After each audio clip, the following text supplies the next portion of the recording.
The coffee was still warm when Maya noticed the silence had become comfortable. Not empty. Not tense. Just present. She watched Kwame pour milk into his mug, the stream creating patterns that disappeared before they could become anything permanent. His movements were familiar, automatic, unremarked upon. He smiled at her over the rim of his cup. A small smile. The kind that didn't ask for anything back. She smiled in return and felt nothing fracture. This was what people meant when they talked about comfortable love.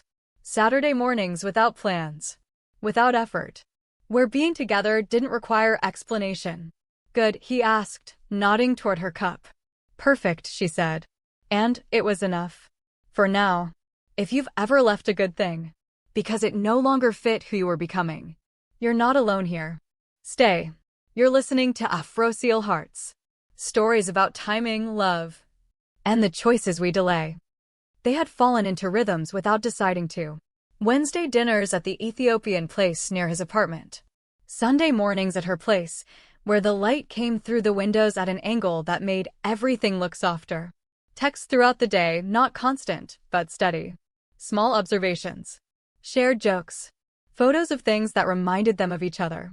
It looked like commitment from the outside. From the inside, it felt like commitment with a pause button no one could find. Maya had learned early not to ask about timelines.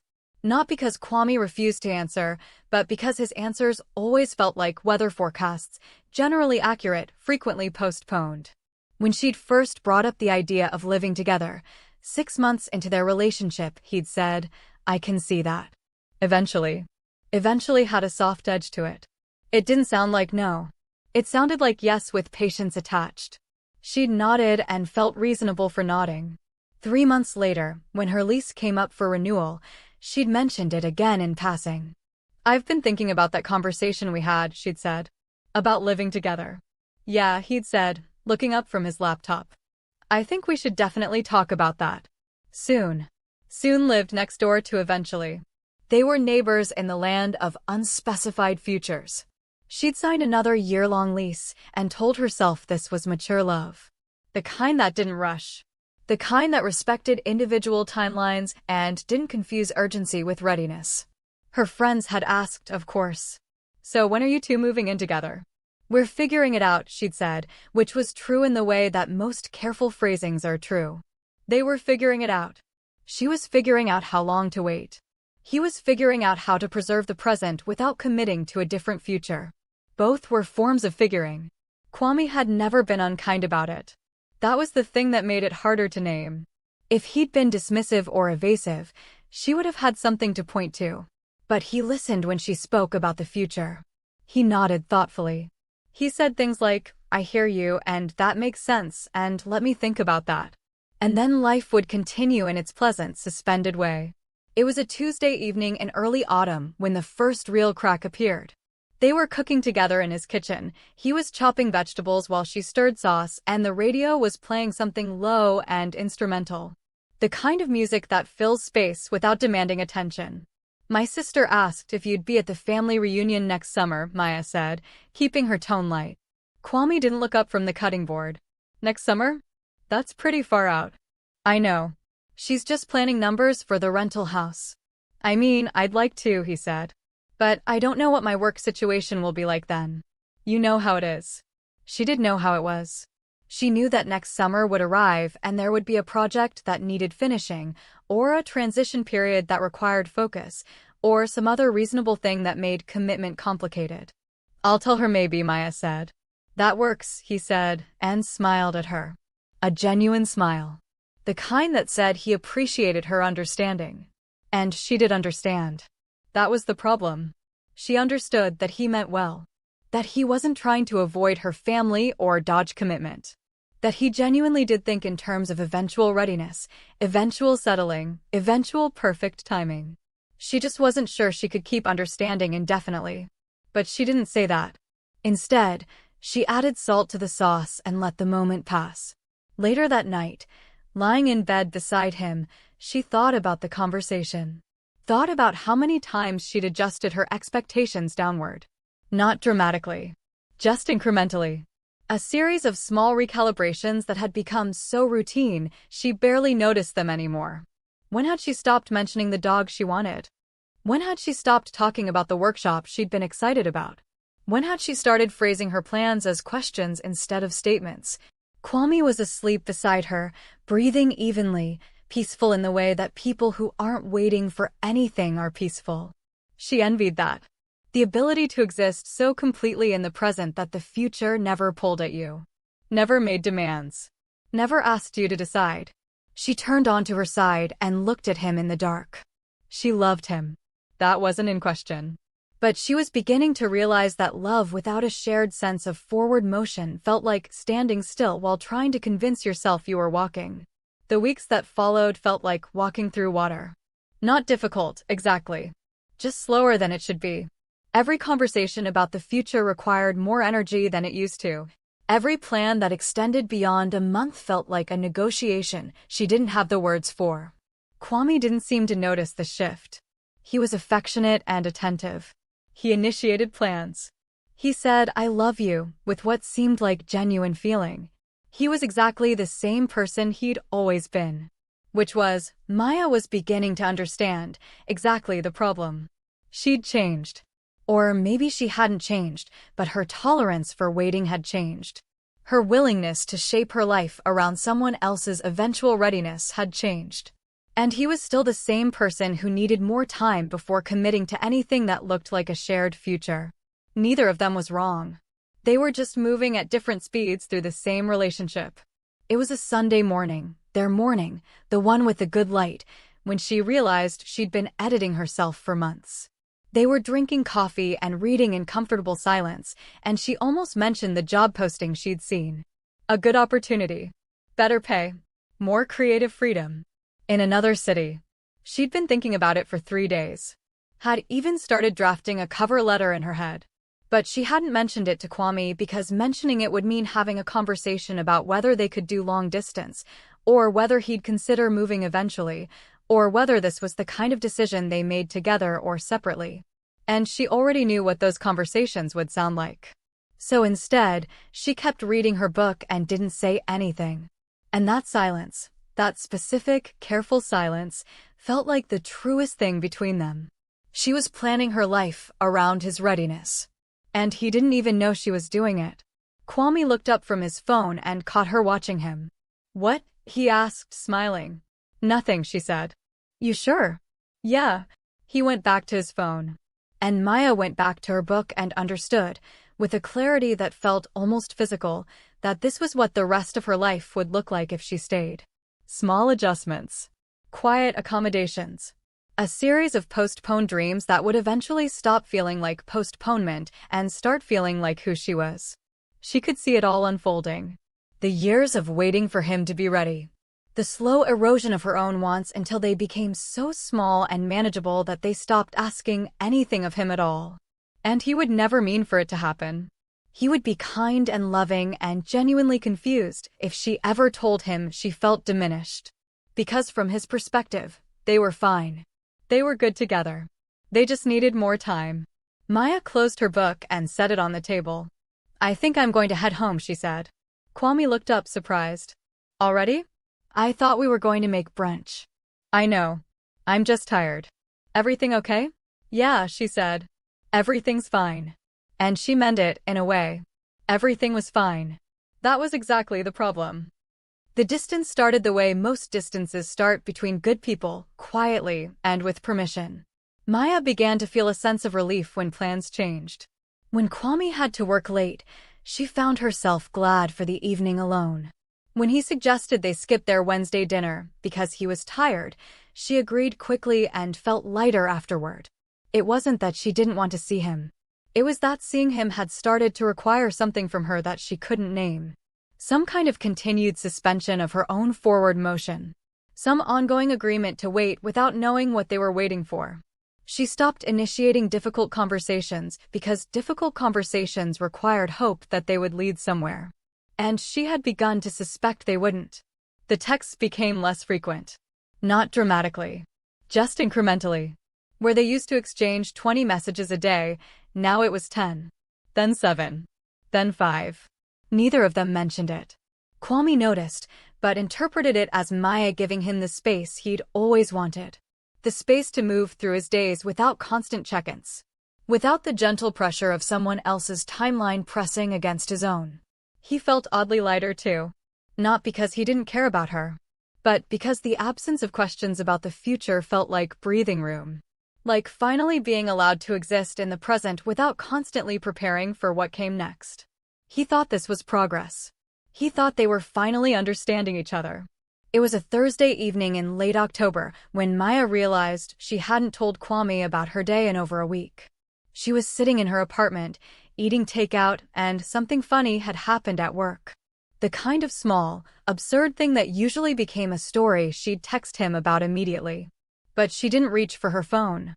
Not because she was angry. Not because she was making a point. Just because telling him felt optional now.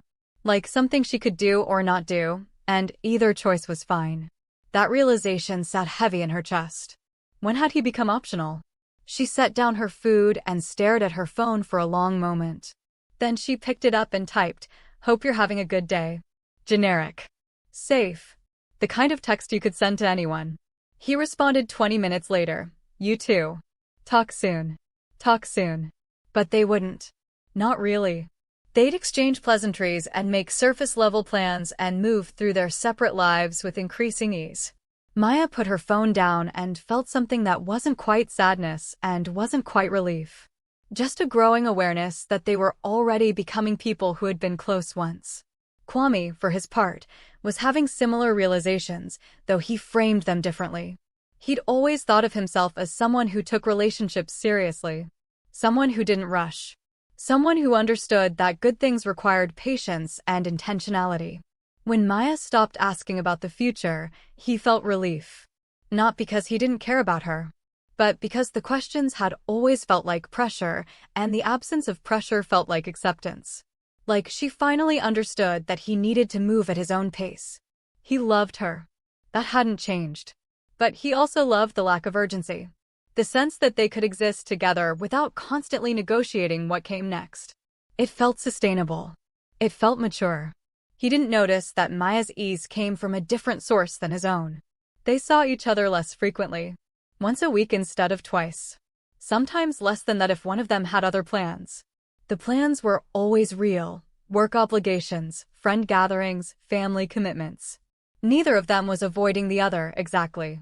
They were just no longer prioritizing each other in the way that people who are building futures together prioritize each other. When they did see each other, the time together was pleasant. They had dinner. They watched movies. They talked about work and friends and current events. They were affectionate in the easy, comfortable way of people who knew each other well. But they didn't talk about next month or next year, or any timeline that required joint planning. And the absence of those conversations felt, to both of them, like peace. Maya started making plans that didn't include him. Not dramatically. Just quietly. She signed up for a weekend workshop without mentioning it first. She made plans with friends for a trip in the spring without checking his schedule. She started looking at apartments in neighborhoods that would be inconvenient for him to visit. Each decision felt like a small declaration of independence. And each one came easier than the last. Kwame was making his own adjustments, though he didn't think of them that way. He took on a new project at work that would require longer hours. He said yes to more social events without Maya. He stopped the habit of checking in before making plans. He thought this was healthy. Two independent people maintaining their own lives while also having a relationship. He didn't realize he was practicing being single while still technically being with someone.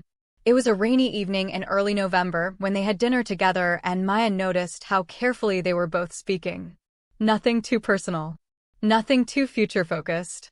Just pleasant conversation that could have happened between friendly acquaintances. He told her about his new project. She listened and asked appropriate questions. She told him about her friend's engagement. He congratulated her friend, whom he'd met twice. They shared an appetizer and split the bill and hugged goodbye in the parking lot. "Text me when you get home," he said. "I will," she said. But she forgot. And he didn't notice. That night, lying in her own bed, Maya thought about how easy the evening had been. How little energy it had required. How simple it was to spend time with Kwame when neither of them expected anything from the other. And she understood, with a clarity that didn't even hurt, that this was what the end looked like when it happened between good people. No fight. No betrayal. No dramatic breaking point. Just a slow, gentle drifting into separate lives that happened so gradually you barely noticed until you looked back and realized how far apart you'd become. She picked up her phone to text him that she'd gotten home safely.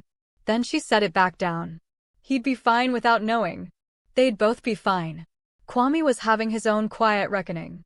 He was sitting in his apartment, working on something for his new project, when he realized he hadn't thought about Maya in several hours. Not because he didn't care. Just because she'd stopped being the person he automatically shared his thoughts with. The person whose opinion he needed. The person he turned to first. When had that happened? He pulled up their text thread and scrolled back. The messages had gotten shorter. More polite. Less intimate. Hope you're good. Sounds great. Talk soon. The language of people maintaining connection out of habit rather than need. He thought about calling her. Having a real conversation. Asking if she was feeling the same distance he was feeling. But he didn't. Because part of him, the part he didn't want to examine too closely, was relieved by the distance. Grateful for it, even. He'd always felt the weight of her waiting. Even when she wasn't asking directly, he could feel her hoping he'd be ready. Ready to commit. Ready to plan. Ready to build something that looked like a shared future. And now that wait was gone. She'd stopped waiting. And he'd stopped feeling guilty about making her wait. They were both freer now. That should have felt like a good thing.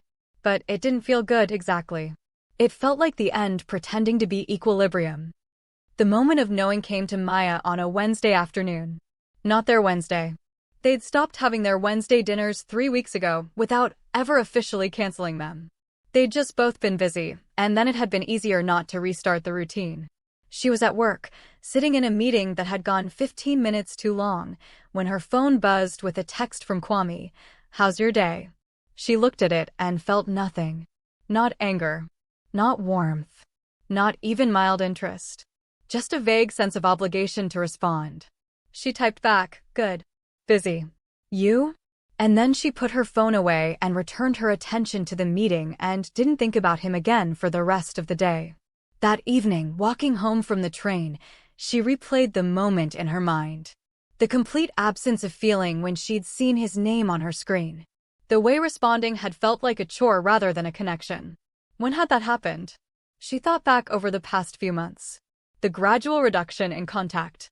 The relief she felt when plans changed. The way she'd stopped editing her life around his timeline not because she'd made a conscious decision, but because she'd simply stopped caring whether their timelines aligned. She wasn't planning her life around him anymore. She was just planning her life. And he wasn't in it. Not really. Not in any way that mattered. That realization should have hurt more than it did. Instead, it felt like finally naming something she'd known for weeks. She pulled out her phone and looked at their text thread again. All those polite, surface-level exchanges. The carefully maintained illusion of connection. She knew what came next. And she knew it wouldn't be dramatic.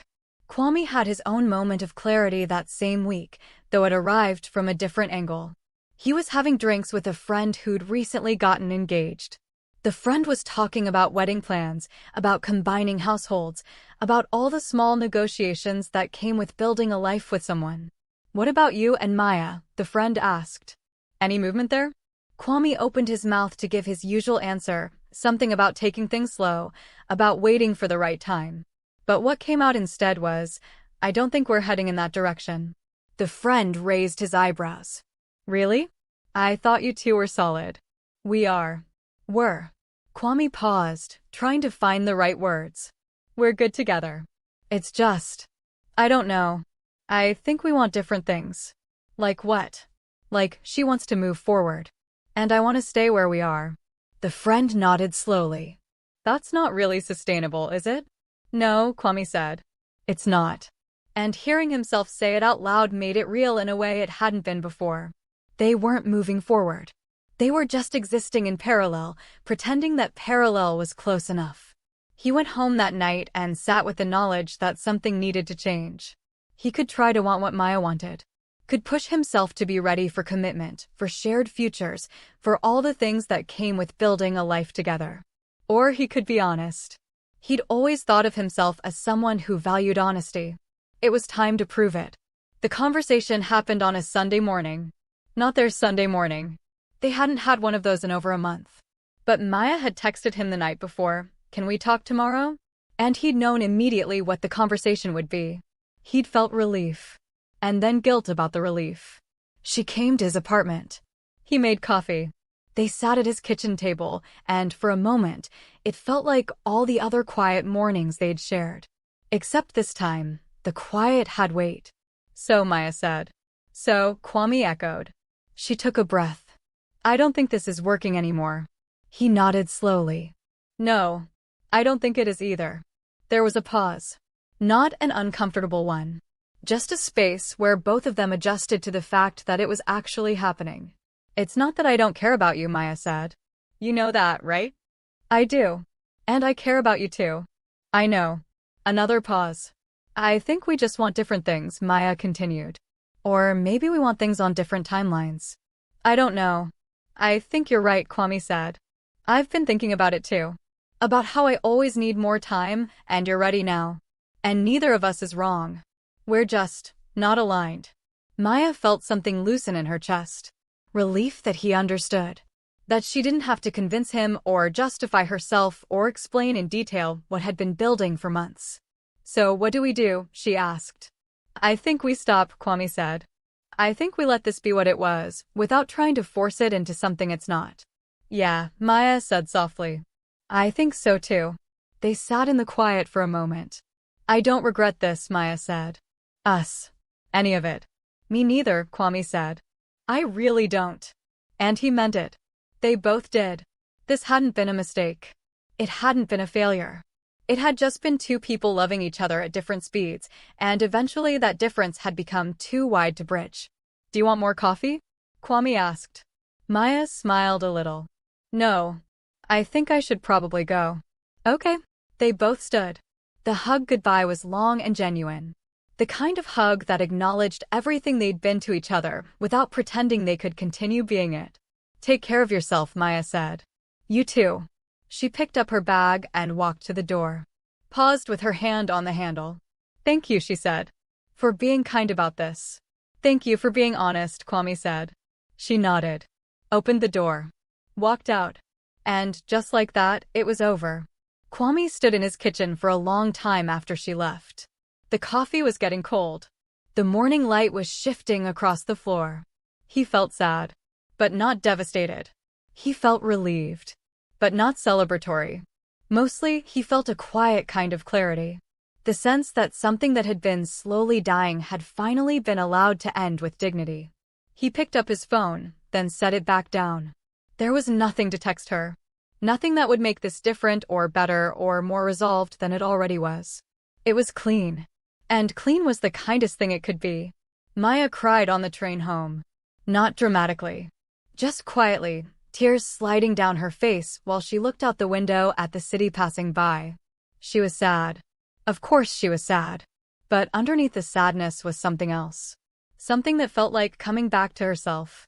She'd been editing herself for so long that she'd almost forgotten what it felt like to move through life without constantly calibrating around someone else's readiness.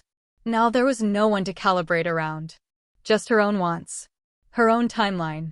Her own choices. It felt strange. It felt lonely. It felt like freedom. She got home and let herself cry for another hour.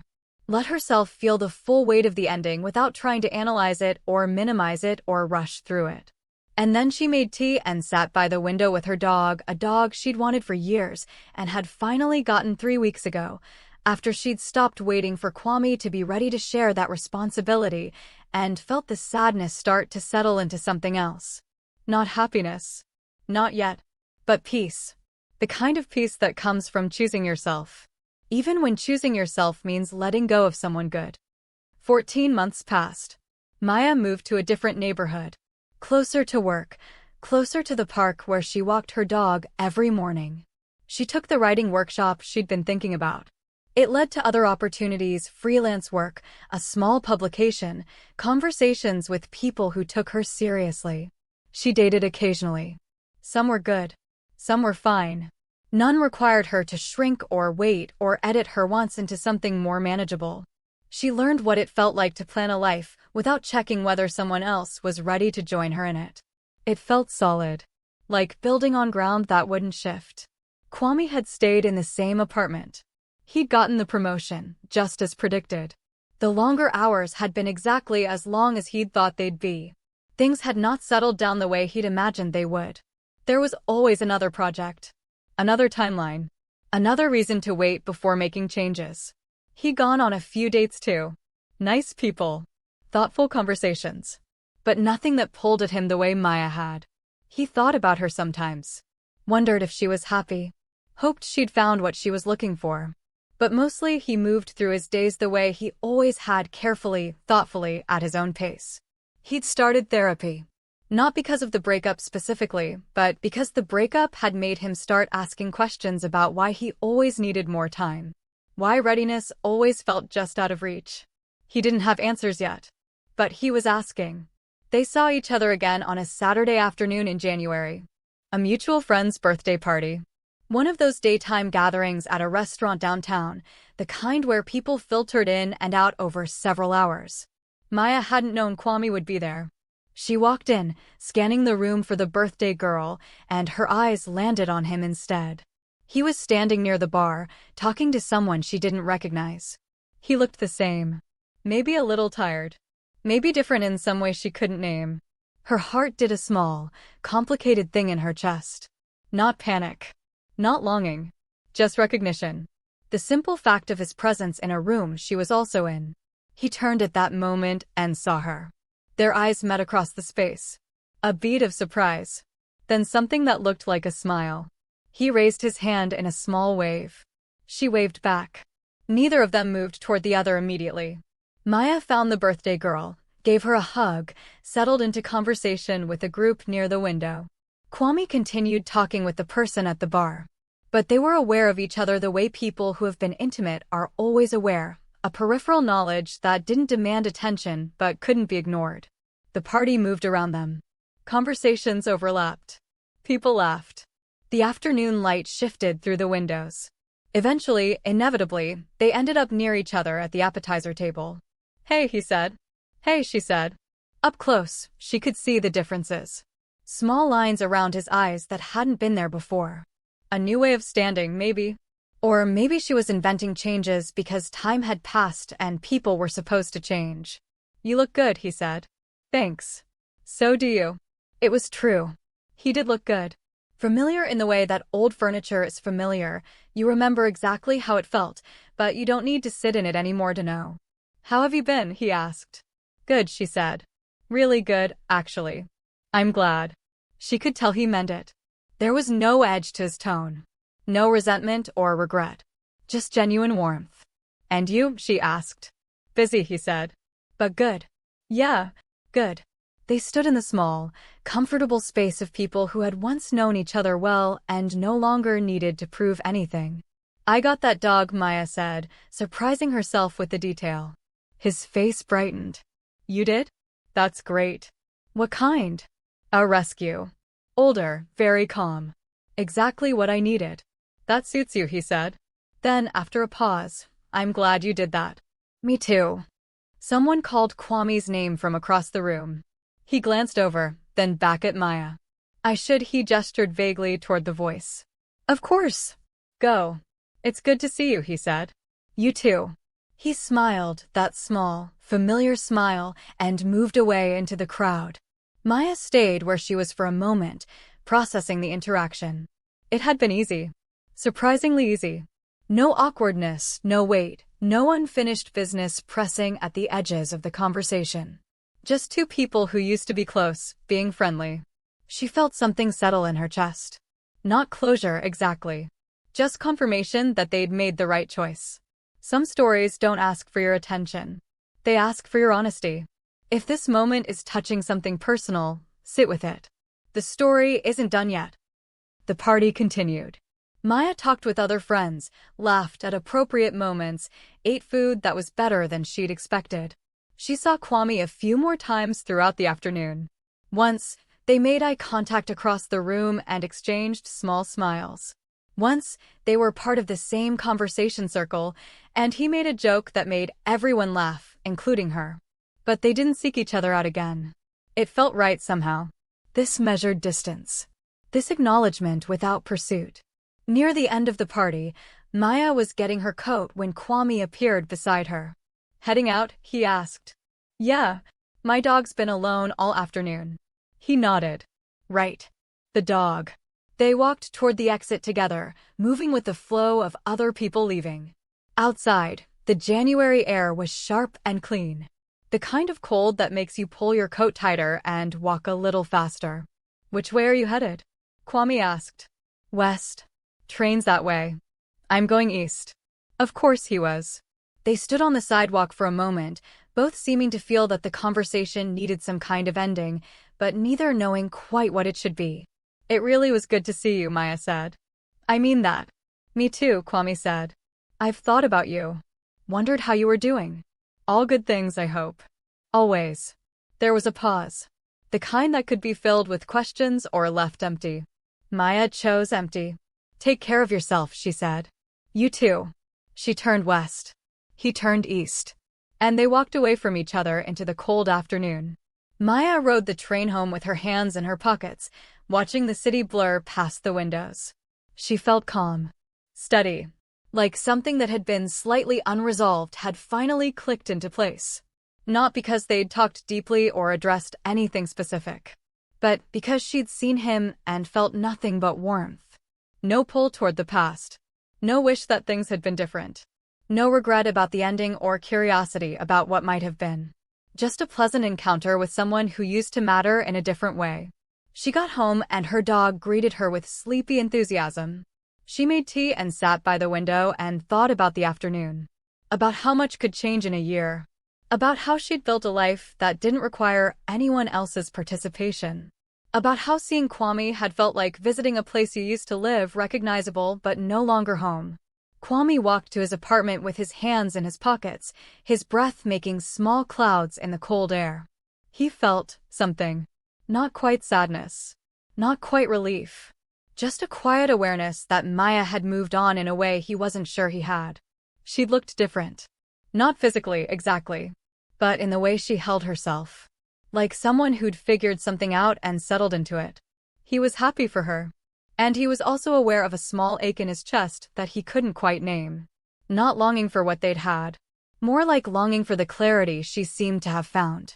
He got home and stood in his apartment, the same furniture, the same life, and wondered when he'd start feeling like he was moving forward instead of just moving through. But he didn't text her. And she didn't text him. And the day ended the way most days end between people who used to be close. Quietly. Separately.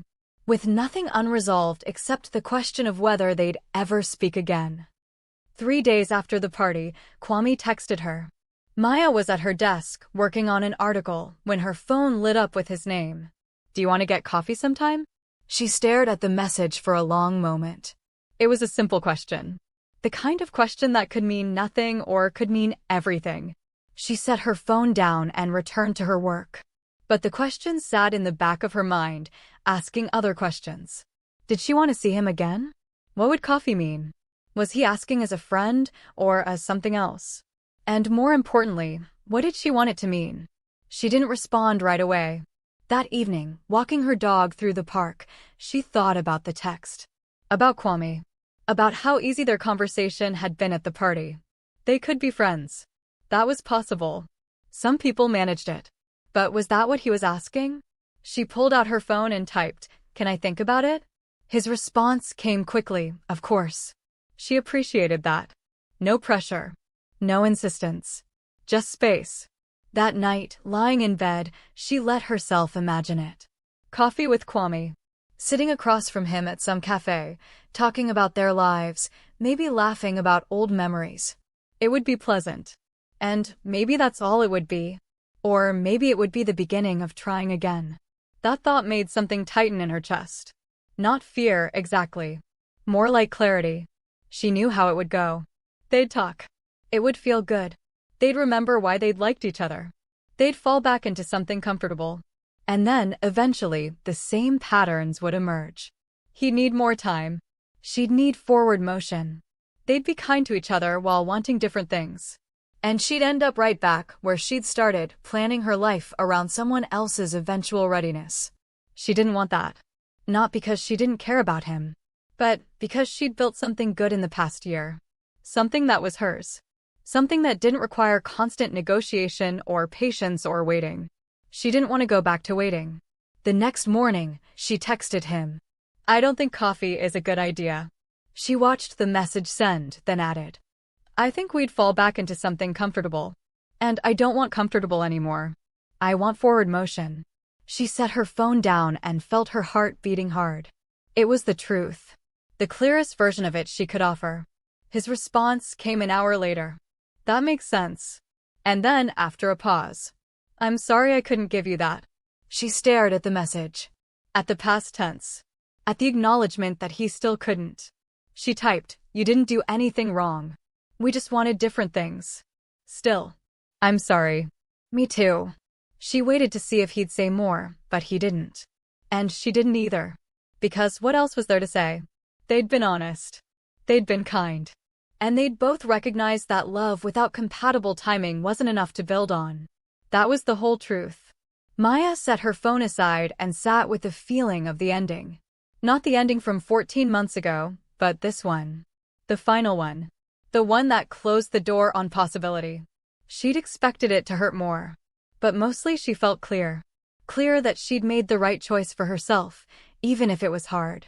Clear that some things, once released, should stay released. Kwame sat in his apartment, staring at the text thread. He'd known what her answer would be before she'd sent it. Some part of him had known when he'd asked. Had known that she'd moved on in a way that didn't include room for him anymore. But he'd asked anyway. Because he'd wanted to know if there was still a chance. If the fondness he'd felt at the party could be built into something more. And now he had his answer. He set his phone down and let himself feel the disappointment. Not anger. Not resentment. Just the quiet sadness of recognizing that he'd lost something he hadn't fully valued while he had it. He thought about what she'd said. About wanting forward motion instead of comfortable. She was right. He would have offered her comfortable. The same thing he'd always offered, presence without commitment, affection without urgency, love without a shared timeline. And she deserved more than that. She deserved someone who was ready now, not eventually. He'd thought maybe he'd changed. That the therapy and the time apart had shifted something in him. But sitting here, holding his phone, he realized he was still the same person who wanted more time. More space. More settling before making promises. Nothing was wrong with that. But nothing was wrong with Maya wanting something different either. They were just incompatible in the same way they'd always been. And this time, she'd had the clarity to name it before they fell back into old patterns. He typed one more message, "I hope you find what you're looking for." He deleted it. Then typed, "Take care of yourself." He deleted that too. Finally, he just set the phone down. Some things didn't need to be said. Some things were already understood. February arrived with cold rain and shorter days. Maya had expected to feel worse about declining the coffee. Some part of her had thought she might lie awake wondering if she'd given up too easily. If she should have given him another chance. If she'd been too rigid or too afraid. But she didn't. Instead, she felt steady. Like she'd honored both of them by being honest about what she needed. She thought about texting him again. Trying to explain it better.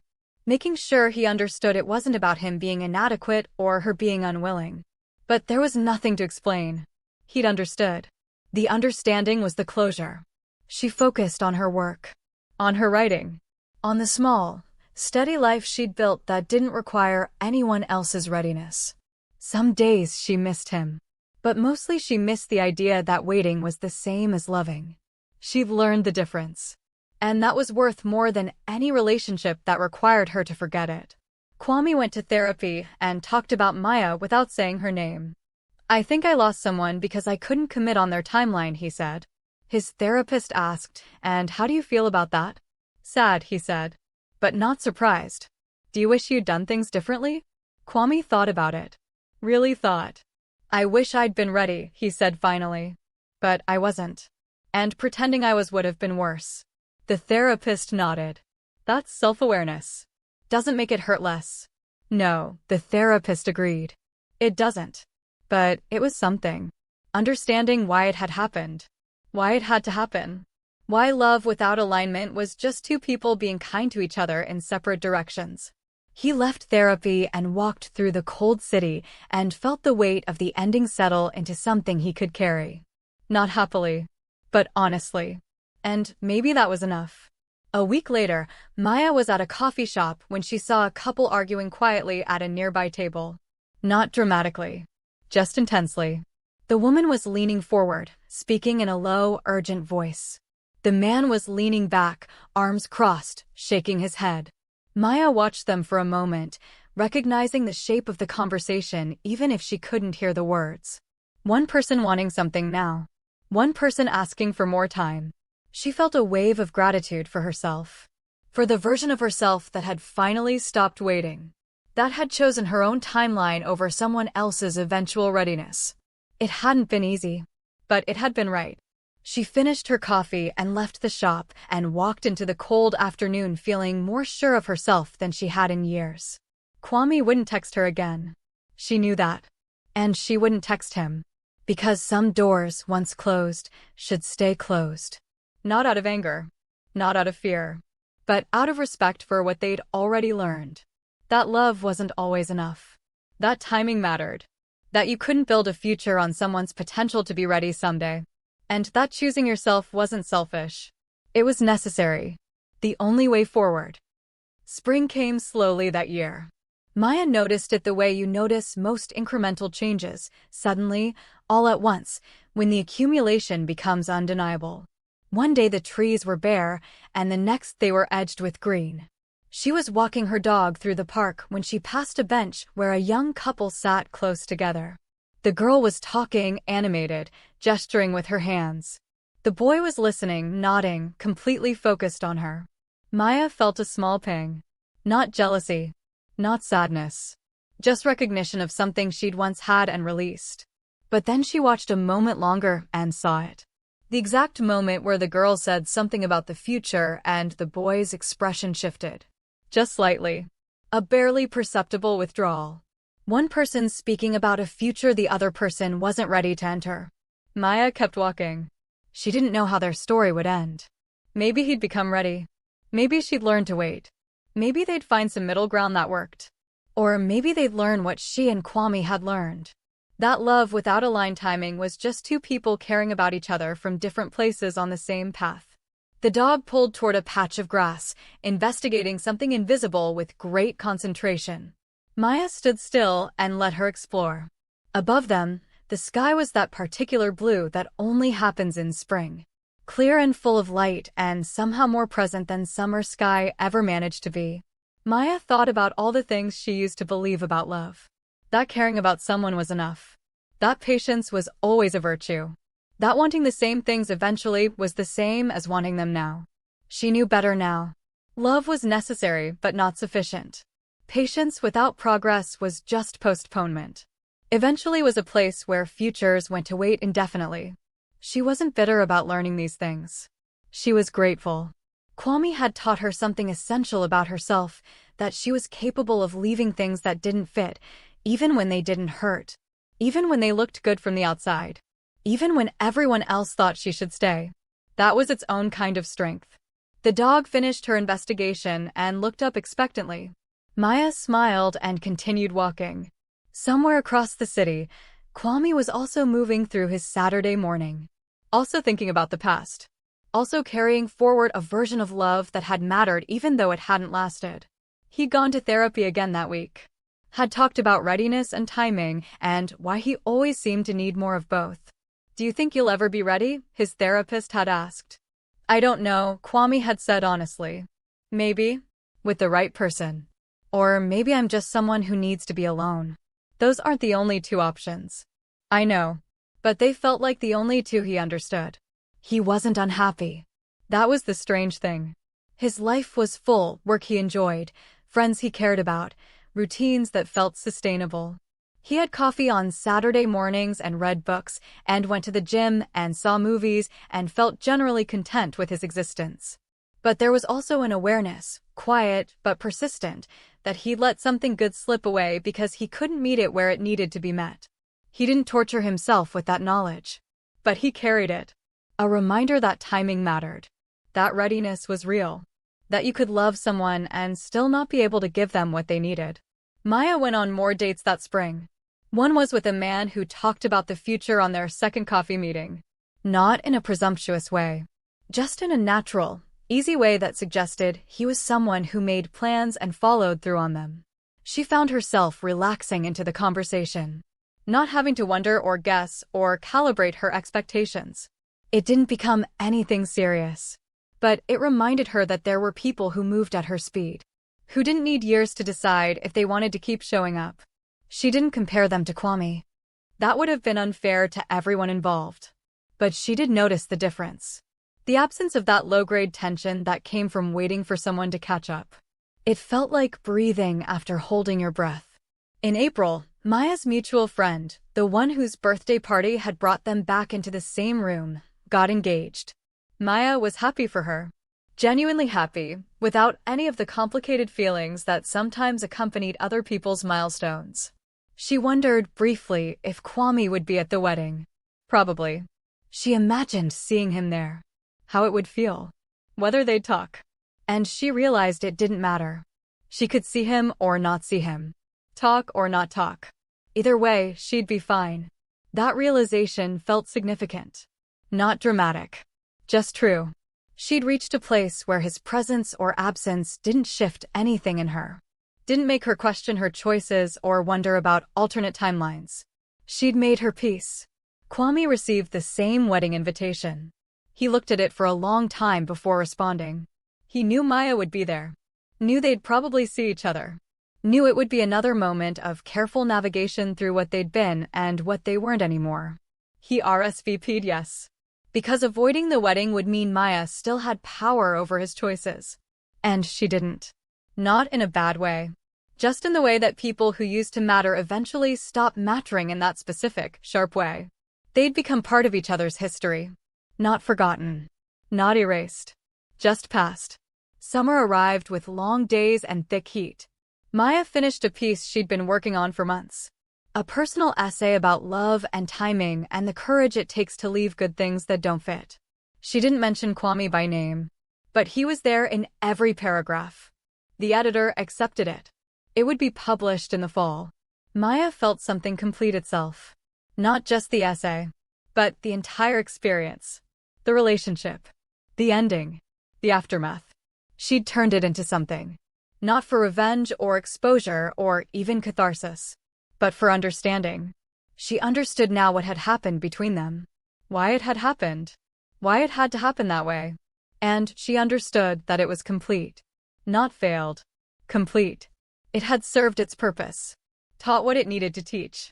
And now it was done. Kwame started seeing someone in June. Nothing serious. Just casual dates with a woman he'd met through work. She was kind and funny and didn't ask him about the future, which should have felt perfect.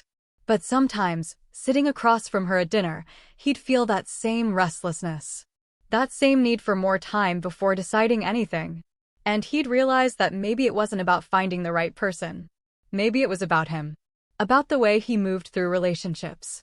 Always needing one more month, one more season, one more settling before he could commit. He didn't break up with her. But he also didn't pretend it was going anywhere. He was honest. As honest as he knew how to be. She appreciated that. Even if she didn't love it. In July, Maya ran into someone who knew both her and Kwame. "I saw Kwame last week," the person said. "He asked about you." Maya felt a small flutter in her chest. Then it settled. "That's nice," she said. "How is he?" "Good, I think." "Same as always." "Same as always." Maya nodded. That made sense. People changed slowly if they changed at all. And Kwame had always been someone who existed comfortably in his own rhythm. "Tell him I said hi, if you see him again," Maya said. And she meant it. She held no resentment, no bitterness, no wish for him to suffer or struggle or regret. She just hoped he was well, the way you hope anyone you once loved is well. August was quiet. Maya worked, walked her dog, saw friends, lived her life without drama or urgency. She thought about Kwame sometimes. Small memories that surfaced without warning. The way he made coffee, the sound of his laugh, the specific quality of those Sunday mornings when everything felt suspended in amber. But the memories didn't hurt. They were just memories. Part of the landscape of her past. She'd loved him. That was true. And she'd left him. That was also true. Both things could exist without contradiction. Love didn't always mean staying. Sometimes love meant recognizing when staying would diminish both people, and having the courage to walk away while you still remembered why it had mattered. The wedding invitation sat on Kwame's counter, getting closer. He thought about Maya more often as the date approached. Wondered what he'd say to her. Wondered what she'd say to him. Wondered if they'd feel anything at all. He hoped they wouldn't. Not because he wanted to forget her, but because feeling nothing would mean they'd both fully moved on. That the ending had done what endings are supposed to do, created space for whatever came next. He wasn't sure he'd moved on yet, but he was trying, and maybe that was enough. The wedding was in October. A clear, cool day with that particular autumn light that makes everything look more significant than it is. Maya wore a navy dress and arrived alone and felt completely comfortable doing so. The ceremony was outdoors. She sat toward the back, watching her friend marry someone who clearly adored her. Someone who'd been ready when she was ready. Someone whose timeline had aligned with hers without negotiation or waiting. Maya felt happy. Purely, simply happy for her friend. Kwame was there. She saw him during the ceremony, sitting several rows ahead. He didn't turn around. Didn't seem to be looking for her. During the reception, they ended up at adjacent tables. They made eye contact once across the dance floor. Small nods of acknowledgement. Nothing more. Later, near the end of the night, they passed each other near the bar. "Hey," he said. "Hey," she replied. "You look happy," he observed. "I am," she said. And meant it. "Good," he said. "That's really good." "You." "Getting there," he said. She smiled. "That's honest." "Yeah." They stood for a moment in the warm noise of celebration around them. People laughing. Music playing. The particular energy of a room full of people witnessing love and believing in it. "Take care of yourself," Maya said. "You too." And then they moved in different directions. Not dramatically. Not painfully. Just naturally. The way people do when they've already said everything that needed saying. Maya danced with friends. Laughed. Caught the bouquet by accident and handed it to the eager woman behind her with a smile. She went home late, tired, content. Her dog greeted her with sleepy enthusiasm. She made tea and sat by the window, still in her dress, and thought about the day. About seeing Kwame and feeling nothing but warmth. About how far she'd come from the person who'd sat in coffee shop silence, editing her own wants, calling it patience. She was proud of that person for leaving. For choosing herself. For understanding that love without alignment was just two people being kind to each other in separate directions. Outside, the city was quiet. Inside, Maya was quiet too. The kind of quiet that comes from peace, not absence. She thought about all the versions of love she'd believed in before Kwame. Love that conquered all. Love that required sacrifice. Love that meant waiting, always waiting, for the other person to catch up. She learned different truths. That love could be real and still not be right. That caring about someone didn't obligate you to shrink yourself to fit their timeline. That leaving could be an act of love for both people. She finished her tea and changed into comfortable clothes and got into bed. Her dog settled at her feet with a contented sigh. Maya closed her eyes and felt the weight of the day settle into something softer. She didn't know what would come next in her life. What person or opportunity or choice would shape the years ahead. But she knew she wouldn't wait for permission to move forward. Wouldn't edit herself to fit someone else's eventually. Wouldn't confuse patience with postponing her own life. She'd learned that lesson. And she wouldn't unlearn it. Not for anyone. Across the city, Kwame was also lying in bed, thinking about the wedding. About Maya. about how steady she'd seemed. How complete. He wasn't there yet. He knew that. But he was learning. Slowly. In his own way. Learning that readiness wasn't something that arrived on its own. That you had to choose it actively or it would always feel just out of reach. Learning that some people were worth choosing readiness for. And that Maya had been one of them. He couldn't change the past. Couldn't go back and be ready when she'd needed him to be. But he could carry forward what she'd taught him. That timing mattered. That love required more than affection. That eventually was not the same as yes. He didn't text her. Wouldn't text her. Because some doors, once closed, should stay closed. Not out of anger or fear, but out of respect for what they'd already learned. The autumn deepened. Days shortened. The air turned crisp and then cold. Maya kept writing. Kept building the life she'd chosen. Kept moving forward without looking back. Some mornings she'd make coffee and remember those quiet Sundays with Kwame. The way the light fell. The comfortable silence. But the memories didn't hurt anymore. They were just part of her story. Part of how she'd become the person she was now. Someone who knew her own worth. Someone who wouldn't wait indefinitely for someone else's readiness. Someone who understood that love was not enough on its own. It needed alignment. It needed compatible timelines. It needed two people wanting the same future at the same time. Without that, it was just two people being kind to each other while moving in different directions. And kindness wasn't enough to build a life on. She'd learned that. And she was grateful for the learning. Even if it had hurt. Even if it meant walking away from someone good. Because good wasn't always enough. And knowing that really knowing it in your bones was its own kind of love. The deepest kind. The kind you give yourself. The kind that says, I matter. My timeline matters. My readiness matters. The kind that says, I won't shrink. I won't wait. I won't edit myself into something more manageable. The kind that says, I deserve someone who meets me where I am, not where they might be eventually. Maya had given herself that love. And it had changed everything. Not dramatically. Not all at once.